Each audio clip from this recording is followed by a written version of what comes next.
Assalamualaikum warahmatullahi wabarakatuh.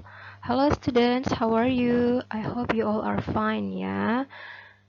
Students, materi kita hari ini tentang KD 3.3 atau chapter 3 ya. Kalian bisa lihat buku kalian pada halaman 33.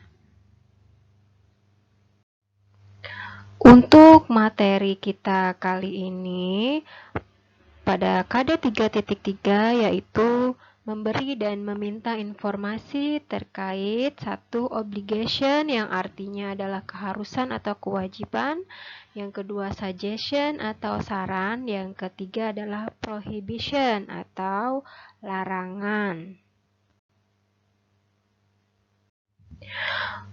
Untuk meminta dan memberi informasi tentang obligation atau keharusan atau kewajiban bisa menggunakan kata must atau have to, yang artinya must itu harus, have to juga harus. Jadi must dan have to itu mempunyai makna yang sama, yaitu artinya adalah harus.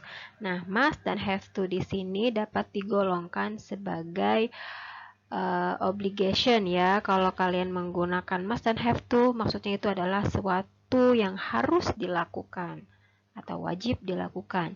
Contoh kalimatnya, you must come on time. You must come on time. Artinya, kamu harus datang tepat waktu. Kalimat yang kedua, we have to wear white uniform every Monday. Kita harus memakai seragam warna putih setiap hari Senin. Contoh kalimat ketiga, she has to come to school every day except on weekend. Dia harus datang ke sekolah setiap hari, kecuali pada saat weekend atau akhir pekan. Nah, anak-anak, kalau kalian lihat ada have to dan has to di sini. Sebenarnya maknanya sama, have to, has to. Tetapi untuk penggunaannya, kenapa dia pakai have to, kenapa dia pakai has to, kalian perhatikan itu adalah sesuai dengan subjeknya. Kalau subjeknya I, you, we, they, maka dia menggunakan have to. Tetapi kalau subjeknya orang ketiga tunggal, maka dia menggunakan has to. Makanya kalau misalnya subjeknya he, she, it, maka dia menggunakan has to. Jadi jangan bingung ya, kenapa pakai have to, kenapa pakai has to, ya. Oke. Anak-anak, di sini perlu Ibu tambahkan, apabila kalian menggunakan must atau have to, dia selalu diikuti oleh bentuk infinitif atau bisa dibilang verb one. Jadi setelah must atau have to itu, kata kerja yang digunakan adalah kata kerja bentuk pertama. Contohnya you must come. Come di sini adalah kata kerja bentuk pertama. You have to wear. Kamu harus menggunakan. Ya, atau memakai. Kamu harus memakai.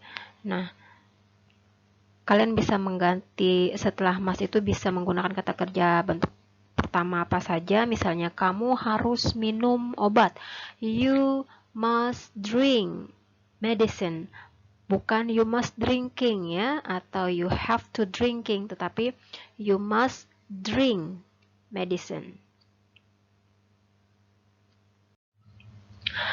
Yang kedua adalah suggestion atau saran. Anak-anak, untuk memberi saran kalian bisa menggunakan kata should ya. Should itu maknanya mungkin kalau cari di kamus bisa saja maknanya harus, tetapi harusnya di sini adalah sebagai saran, bukan sebagai obligation atau kewajiban. Jadi kalau saya pribadi lebih memaknainya kepada seharusnya ya, bukan harus saja tetapi seharusnya. Jadi ini lebih kepada saran, bukan sebagai kewajiban. Contoh kalimatnya, you should wear glasses if you can't see clearly. Kamu seharusnya memakai kacamata jika kamu tidak bisa melihat secara jelas.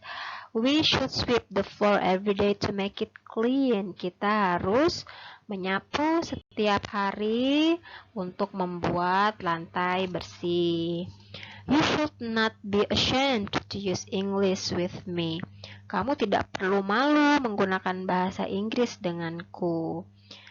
Nah, anak-anak, kata should apabila ditambahkan dengan not, dia menjadi should not yang artinya tidak perlu atau tidak seharusnya, dan ini masih sebagai saran ya. Untuk have to, apabila dia ada kata don't atau doesn't, dia bukanlah, kalau tadi sebelumnya kan untuk have to, apabila dia have to saja, maka dia adalah obligation atau sebuah kewajiban. Tetapi kalau dia ada kata don't have to atau doesn't have to, maka dia berubah menjadi saran, bukan sebagai kewajiban. Contohnya, you don't have to come early today. Atau, you don't have to wake up early today because it's weekend. Kamu tidak perlu bangun pagi hari ini karena ini adalah akhir pekan, misalnya ya. Nah, yang terakhir adalah prohibition atau larangan. Contoh kata yang bisa digunakan atau frase yang bisa digunakan adalah must not atau disingkatnya mustn't. Artinya adalah tidak boleh. Kalau must tidak ada kata not-nya, maka dia adalah sebuah kewajiban atau obligation. Tetapi kalau dia ada kata not, artinya bukan tidak harus, tetapi tidak boleh. Kan tadi pada di awal kita belajar kalau must itu artinya harus. Kalau must not bukan tidak harus, tetapi justru artinya adalah tidak boleh. Ya, ingat, kalau must not atau mustn't artinya bukan tidak harus atau tidak perlu, tetapi tidak boleh. Makanya kalau must not itu termasuk ke dalam prohibition atau larangan. Contoh kalimatnya, you mustn't smoke at office. Kamu tidak boleh merokok di kantor. Nah, demikian dari Ibu. Mudah-mudahan kalian bisa paham ya. Wassalamualaikum warahmatullahi wabarakatuh. Mohon maaf apabila ada salah dan kurang.